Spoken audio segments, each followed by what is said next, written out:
Alright guys, such comic again. I hope you're doing well and enjoying your day so far. A scintillating day of Call of Duty action, 2 massive games on the day, but to be fair, the second one did seriously turn heads when it comes to this run towards the major. Gentlemen, it's considered one of the big favourites for the tournament in Dallas, if not the favourite by some, but after the result tonight for the Falcons, are Falcons now a serious contender? Some drama between some of the players on these two respective teams following the matchup as well. Very much enjoyed your thoughts in the comments. Hit the like button if you enjoy. Subscribe if you are new as always. Couple of things to start out with, just because there's only 2 games today, and we'll discuss a little bit more on the fact that that is the case here in a second. But with that in mind, just a little bit more on challenges, because let's be honest, challenges right now in many respects might well be more entertaining than the Pro League itself. Now, we have a couple of names back in challenges. Mohawk decides he's coming back. Free agent, I'm taking it seriously again. We know that Mohawk was dominant force in challenges for some time, won back-to-back challenges world championships, had an opportunity, we think, to go to Paris a couple of years back.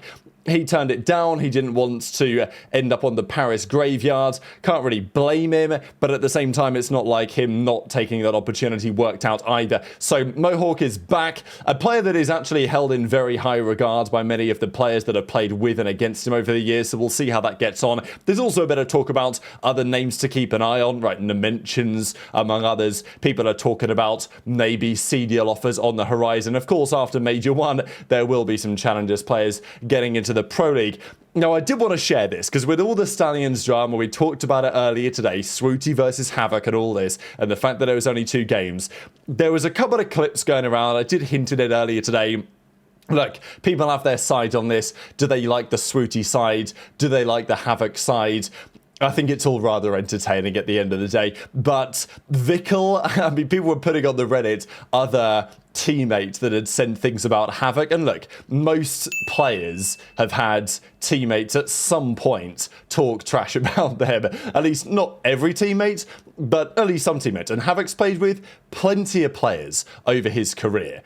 But Swooty was making the point that, well, the current Stallions team wasn't very happy with Havok's integration into the team, and there was a clip from Major Maniac, and there was this clip here from Vickle where he was talking about it. Havok found this one up, and well, he gives it a listen. I thought I'd just share this because it's just another little piece of the whole Stallions drama that we saw earlier today. So I'll share that, and then let's talk about the games. Okay, Vickle's pop about teaming with Cole. Put it blunt, bro.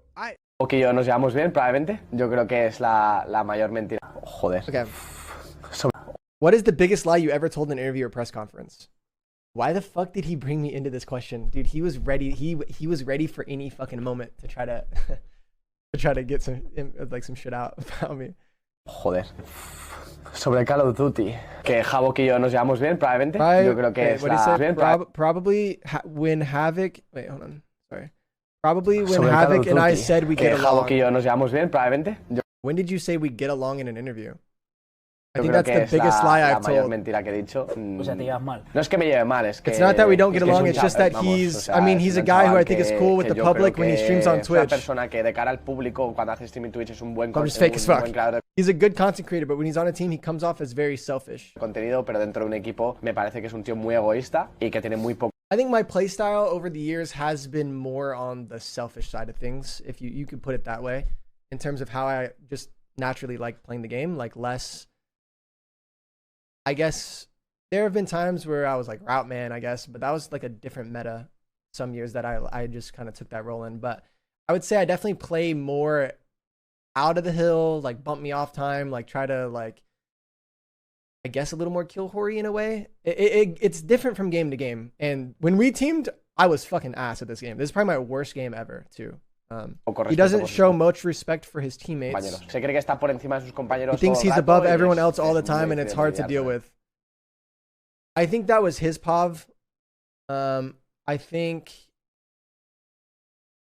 that was a tough year because we were getting belt by everyone, and I was probably frustrated. It's hard to think back on what exactly happened because it was so long ago, but I think this is also a case of like how you're taking it too. Like, I think a lot of people struggle with this in life, is just taking shit too personally whenever maybe someone's not trying to come personally. And I've struggled with that too. And I'm not saying it could have happened with me on this team too. Ever since that I think that was a big thing, is that shit was just being taken a little too personal when we're just getting fucking belt, bro, and we're just trying to get better.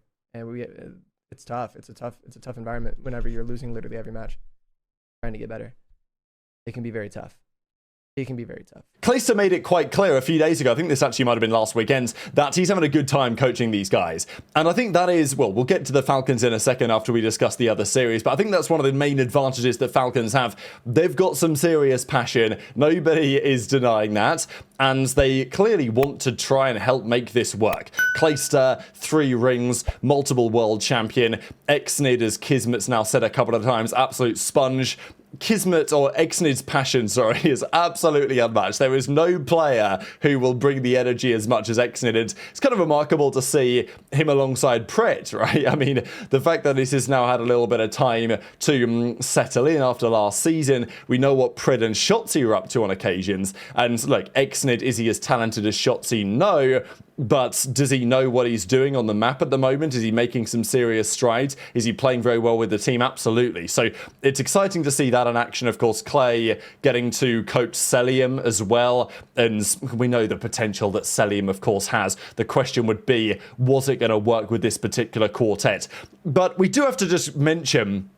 Look at this graphic. I actually cracked up when I saw this today. I was like, it's so empty. We've got 21 Friday. I mean, the words Friday are bigger than the actual matches we've got, right? 2 games today. Like, come on. And they're not, look, on paper, they weren't going to be barnstormers, really. The Falcons, Gentlemates, I thought was always going to be pretty interesting. But, yeah, it wasn't like it was, it's not like it's OpTic Thieves, right? Like we had this upcoming weekend, or Toronto Thieves like last weekend, or 2 theoretical top 4 teams. It's just, yeah, one of those days that makes it difficult to think that the COD League doesn't need to change. Obviously, we all kind of think that, but this year has made it so clear because of the excitement in challenges. Even Hixie, now he's not playing anymore, he says, now I've taken a step back. The COD League is cooked. We're in the first major qualifiers. I'm already losing interest in most of these games. Challenges are more entertaining. That's a massive issue. It's, you know, the league has to think about this going forward, right? If there's any year that's going to expose the Pro League for not being as interesting as challenges, it's right now. 2 matches on a Friday is atrocious, especially when one of them was over in a quick as a flash, really. So Miami, big series for them, yes. Surge, they weren't good with Legends. They're not much better with TJ. They're probably better, but it looks like they're destined for a loser's bracket start going into the major.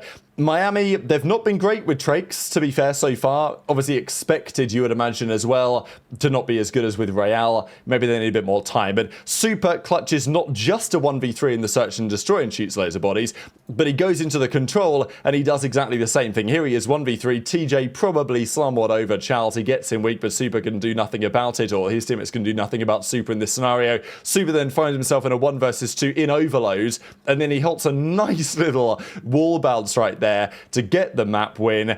Well, at least get them over the line. And that was GG. Not particularly competitive from the boys on Surge. They drop down now to 1 in 5 in these qualifiers so far. Heretics, a big bounce back. They get to 2 in 3. That's going to be very useful for the map count as well. Super with a 1.4 in the end after, well, as you know, that takeover in the game 2, 11 in 4, and then, well, not a takeover in the game 3, but when it mattered, he clutched up. Trakes had a good map here as well. Nice to see him maybe starting to find his footing a little bit.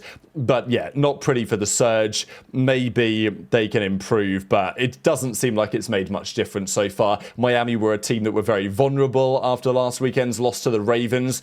You'd have thought if Surge were going to do anything, now might have been the time. As Don says, look, Surge, it might be time to go. Let's bring the Bush straight into the Pro League right now. Hope you reach out soon. The Bush boys are interested in your spot. But let's talk about this Gentleman series because super fascinating, right? Like this first map of the series, I thought Falcons were going to be competitive here just because they've improved very much so in their search and destroy since the start of the season.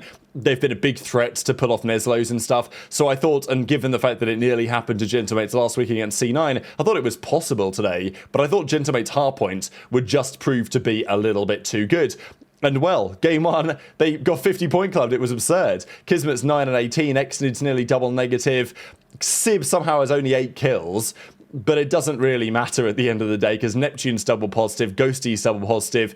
It was just an absolute masterclass from the team that are comfortably, arguably, the best hardpoint team in the game right now. Ghosty has 2.5 minutes in the hill and he's 21 in 9. It doesn't get much better than that. And Lqgend's talking about Neptune being underrated and all this. But the story does start to change. We go to a raid search and destroy. Falcons had a nice lead. They eventually get over the line. They take the map win. They tie things up at 1-1. Xnib was getting hyped after this map win, and oh baby, was he getting hyped as this series was going to continue to progress. The key talking points really began here in the overload. Look, Gentlemates are going to go to the major, still as one of the favourites, but I think the question really becomes, are Falcons a threat? I think this is actually very exciting for the league. I'd still like to see them do it, you know, a bit more against some other teams, see how they get on the LAN, but like they're 4-0 after their first 2 games. They're not 4-0, they're 4-2, but they played 2 games. They lost both of those to OpTic and to Thieves, and then since then, they're 4-0. They've beaten everyone they've played. And this was the first real proper big scalp that they took. Now on LAN, could the team be even better, right? With Cell, with Pred, maybe the game slows down a little bit. I can see I can see the potential argument there that Falcons could be a threat. And it's exciting to see a situation where the league might have another team in the conversation. I'm not saying it's going to be Falcons, but I'm just saying the league is clearly not amazingly top heavy to the extent that nobody's going to beat the big boys, right? It's clear that they can be upset, they have been upset, and whether Falcons can rally off this and be a threat at the major, hopefully they can, right? I want to see multiple teams contending for championships this year. Maybe this Falcons team can be one of them. But this strategy in overload was very interesting. We've actually talked about this a couple of weeks ago because there was some suggestion about allowing the bomb carrier or the ball carrier to drop the ball, kind of like you were able to do in uplink back in the day. Now, you can't do that right now, and I actually don't want you to be able to because of this reason. I think we actually discussed this on the channel, that if you allow people to drop the ball, then it encourages, and also now that there's the pistol for the ball carrier, it discourages this type of idea. But this used to be a thing in uplink back in the day. You would bring the uplink ball, wrap it back to your base, and then run around in spawn pretty much, and then throw it off the map when they got close. And you could do that to waste time. When Falcons go up 2-1, they call the park the bus strategy. They pick up the ball, they bring it back to their base, and then they park the bus and they hold crossfires and they get the job done. Now, to be honest, this is a viable strategy, and it's actually a very effective strategy as we've seen. But I think the game is quite well balanced in this sense. It's definitely a strategy, but your ball carrier can't drop it in spawn, because if you could drop it, everyone would do it, right? You go up by 1, run back to spawn, drop it, and then just post up on the headies. That doesn't work here because the guy's still got to use a pistol. So that's a disadvantage. And also, if they do break you, then they've got a free cap, right? So I don't think this is like an overpowered strategy, but it is a strategy. And it's worked. They've done it in scrims. The teams tell them they're awful for doing it, but they did it in a match and it actually worked. And then they go on to close out the map 4. I mean, this is a mega map 4. Gentlemates had a big lead here. It looked like they were going to take it, but Xnid took over. He went on a 9 spree. Pred had a great map as well. The Drazah still in action for sure in the current meta. Falcons bring it all the way back, and they get the job done. So, mega result from them. I mean, after getting 50 point club near enough game 1, if you'd have told me they were going to go on to win the next 3 maps, I would have been very, very surprised indeed. Neptune ends with a 1.2, Ghosty with only a 1.0 in the end, Simp actually in the negative. But that map 4 was all about Xnid and Pred. A full takeover. Kismet done a great job, I think, kind of filling the gaps on what that team needs right now. And they've just improved, right? I think from the Falcons, I wasn't not convinced on this team at all. After what I saw in early December, I still wasn't convinced at all. But they have undoubtedly been, over the last couple of weeks, the team that has made the most improvements. If you look at their records, they lost to OpTic, they lost to Thieves, then they 3-0'd Ravens, 3-1 Boston, 3-2 Minnesota, 3-1 against Gentlemates. It's a very impressive run. And obviously, one of the key talking points of the series, Pred versus Dante Sib. And as Pred says, GG's Gentlemates, we win 3-1. Dante, you still cannot beat me. Falcons are here. Are they here as a threat for the major? Well, they're certainly in the winners bracket. That's now guaranteed after their 4th victory. Can they be a force this season? Pred's a world champion, Celium's a world champion, Kismet's a world champion, Clay's got 3 rings. Who knows what they can do on LAN? And very much interested in your thoughts in the comments. Hit the like button if you enjoyed, subscribe if you're new, take care, and I'll see you next time.